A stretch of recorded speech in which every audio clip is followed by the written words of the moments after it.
Greetings, I am Grim. On Undertale's 9th anniversary, a newsletter was sent out detailing progress on the development of Deltarune Chapters 3 and 4.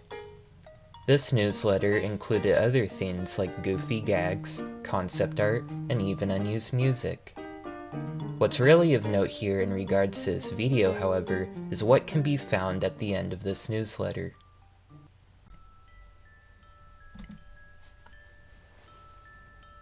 My best friend's favorite number is 9. It's because there isn't a number that's higher. 9, 99, 999, 9999. If everything gets high enough, you become invincible. Nothing can hurt you anymore. Nothing can hurt anyone anymore. But isn't it scary to think there's a highest number? That if you made 99 good memories, you couldn't hold anymore. So I don't like to keep count of the flowers we pick, or the times that they laugh, or how many scary faces they make. I just hope we'll be friends for 999 more years.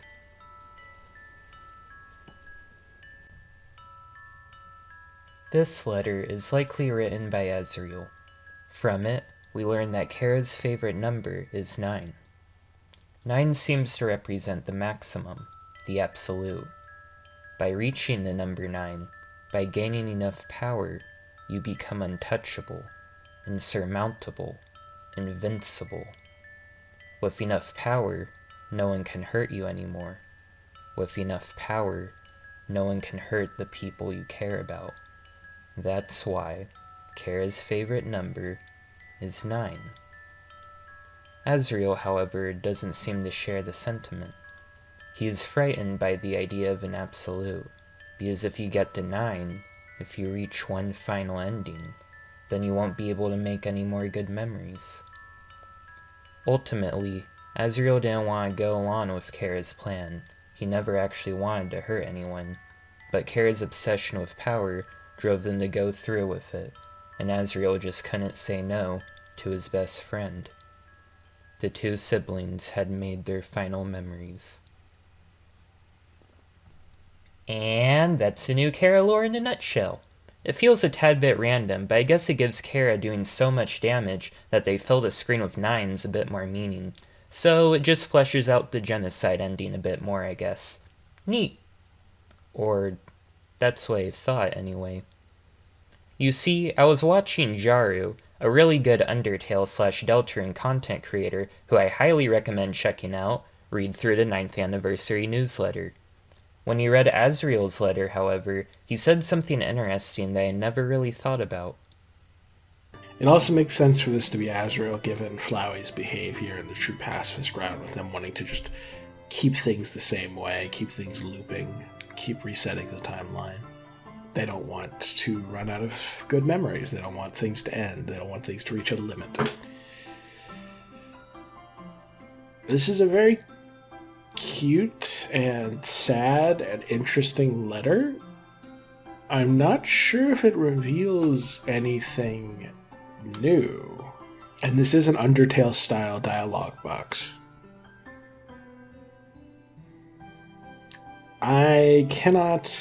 I mean, it's interesting to see anything new regarding Azriel and Chara.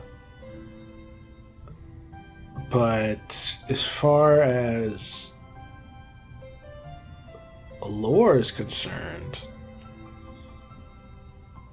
why bring this up? What is this supposed to be telling us? Why would Toby Fox show us this? You could argue it's a reference to how Azriel as a god has infinite attack and defense, whereas Chara has, they're all about 9s. So maybe that's a reference to that? Azriel having infinite attack and defense to represent his desire to keep resetting and never let things come to an end was something I had never considered. And honestly, when Jaru said this, it was something I just found mildly interesting. However, a few days later I came to a sudden realization that reminded me of what Jaru said about this letter. You see, this idea that stats can reflect the personalities or motivations of a character reminded me of someone else who lives in my head rent-free, just like Chara does. Except, he is constantly on my mind for the exact opposite reasons that Chara is. I absolutely despise him. This individual is none other than Sans Skeleton. Why does it feel like every time I make a breakthrough, it always leads back to his worthless, idiotic grin? Ugh. Anyways, I'm sure by now you just want to hear about whatever crazy discovery I think I made about Chara, and where this is all going, so let's just get to the point. Sans. 1 attack, 1 defense. The easiest enemy, can only deal 1 damage. This was my big realization. Remembering this small detail caused my mind to spiral with all my memories of overanalyzing Chara, with all my knowledge of the genocide route. I realized that I unintentionally predicted the lore that was revealed in this letter. You see, over a year before this newsletter was sent out, on August 15th, 2023, I made an hour-long video talking about this annoying smelly skeleton that has done nothing but bring pain and sorrow to my life. Within this video, I believe I discovered the truth behind Azriel's letter and what it tells us about Chara. Please observe. Chara is the polar opposite of Sans in every way. One acts as an unstoppable force, while the other acts as an immovable object. One is determined to see their goal through to the end, while the other gave up a long time ago. One is determined to pursue their own personal freedom, while the other is content trapping themselves within a wall of cynicism and secrets. This fight was over before it even began.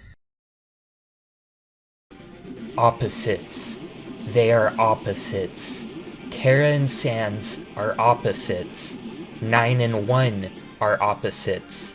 The maximum and the minimum. It's been right there the whole time.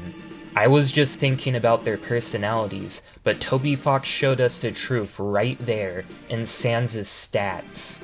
I don't just feel excited right now because this lore makes me feel validated for making these comparisons between these characters, but also because this just made me realize that Toby Fox somehow found a way to use a video game stats as a tool for his storytelling, and that's just so freaking interesting to me. But then this realization got me thinking.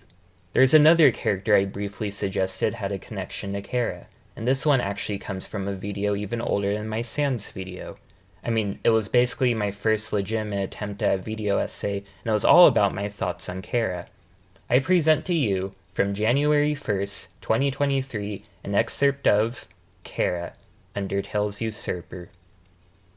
Later, when we were fighting Undyne, a character who somewhat mirrors Chara because she has a strong sense of determination, mainly being motivated by Asgore, the text, "Flower pollen drifts in front of you" appears. We know flowers are significant to Chara and Azriel's characters, but Azriel isn't present in this scene. So why have this dialogue here if Chara isn't the one currently fighting?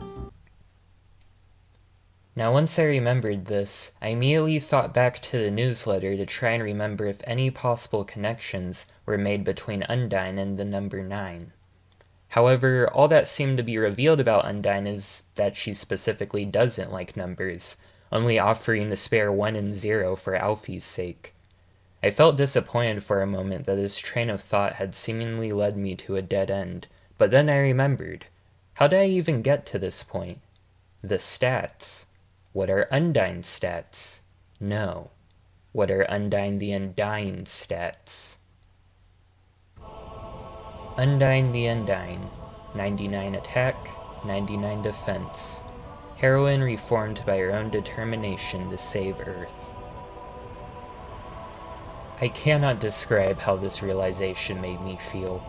Saying Sans and Chara are opposites was one thing, but to be honest, part of me felt that the connection I drew between Chara and Undyne was just me looking into things too much.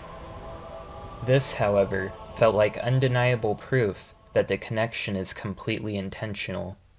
Both were practically raised by Asgore. Both were inspired by him to fight for the future of monster kind. Both are able to perform seemingly impossible feats through their will alone. Both are filled with determination. This might just be the highlight of my career, the absolute of my time spent as an Undertale nerd ranting crazily about funny skeletons on the internet. I have been biding my time, waiting for the right moment to truly delve into the game that I believe could be Toby's magnum opus, Deltarune. Now I'm happy that in my time left spent waiting, I was able to learn one last piece of new information about my favorite character. All I have left to say is that when chapters 3 and 4 finally release and I can move on to the next world after Undertale, I'll be looking out specifically for the number 9. Just as I predicted this new lore within Undertale, I will now predict Chapter 9 of Deltarune, in which Chara will make their resurgence within its world and narrative. Just kidding, but wouldn't it be hilarious if Deltarune actually ended up having 9 chapters?